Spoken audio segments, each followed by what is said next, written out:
চাচা ভাতিজা যখন মেয়ে দেখতে যায় তখন যা করে। ও চাচা ভাতিজা কি কও? ওই জমরা সুকি না আছে না, আমি ভালো ভাই রে। ঠান্ডার দিনে ঘুমায় না, আমার বিয়া এবেলা বাজার যাস, বাজার যায় খেতা কম্বল কিনা দেয় না। ফাঁকুন পেঁচাল বাদ দাও, আমি বাইতে দিয়ে গেলাম গা।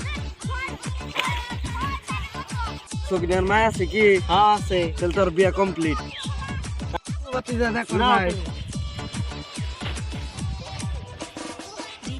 ও সকিনার বাড়ি মানুষ কো?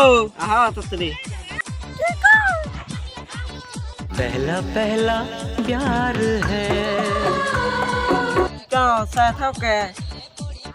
ভাতিজার নিগা বিয়ার সংবাদ নিয়েছি। এটা কি সরকারি চাকরি করে? আমি ডিসি অফিস পাস। কি কও? মাসে 2,000 টাকা করে পাও। আমার ভাতিজারে কি বাবা নাই 30,000 টাকা দরমা পায়। হ্যাঁ আও তোলে মিষ্টি মুখটা করে দেই। সকিনা তোলা মিষ্টি মুখ করে দে। পার্ট 2 দেখতে চাইলে চ্যানেলটা এখনই সাবস্ক্রাইব করো।